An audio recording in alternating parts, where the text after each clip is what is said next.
Thérène Grégoire est chef du service du centre d'addictologie à Sens, tandis que Guillaume Moreau est psychologue à l'association Addiction France. Ensemble, ils étaient présents sur l'événement Moi sans tabac, organisé par les étudiants du lycée Jeannot de Sens le 16 octobre. Un événement qui durera toute la journée. Ok, donc du coup, nous tous les ans à l'association Addiction France, on organise un événement dans le cadre du Mois sans tabac. Le Mois sans tabac, c'est au mois de novembre.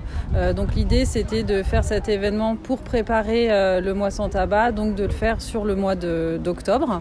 L'idée, c'est que quand on arrête pendant un mois, qu'on fait ce défi d'arrêter les consommations de tabac, on a une chance sur 5 du coup de maintenir son abstinence au tabac.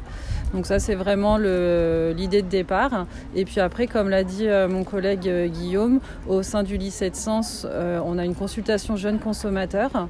Et du coup, on travaille avec les jeunes du lycée sur un projet autour de ce mois sans tabac pour faire de la prévention par les pairs.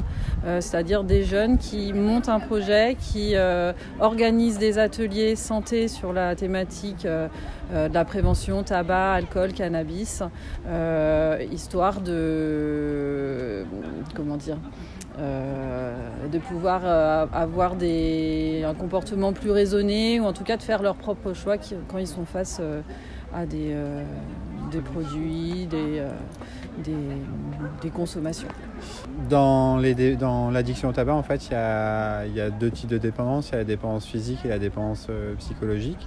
Donc c'est vrai que sur la dépendance physique, on a quelque chose qui peut aider les personnes pour arrêter le tabac, c'est les substituts nicotiniques type patch ou gomme.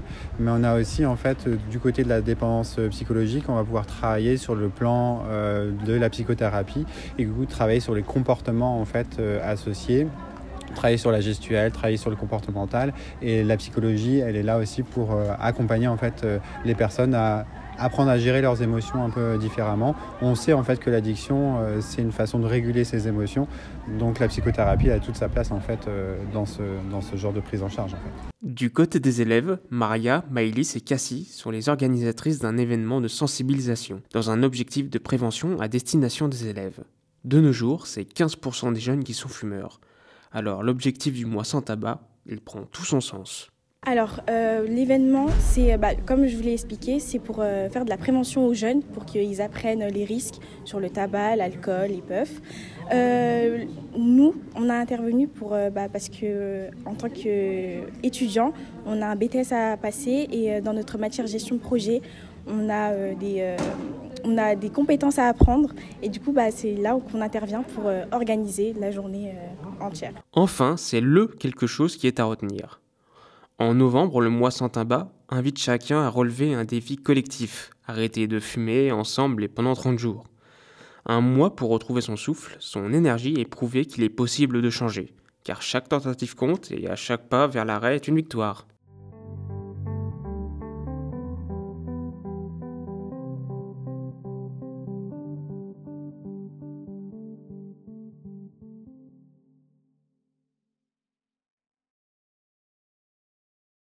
Retrouvez votre programme avec l'agence de communication Subotaille, partenaire officiel de la Télé de Lyon.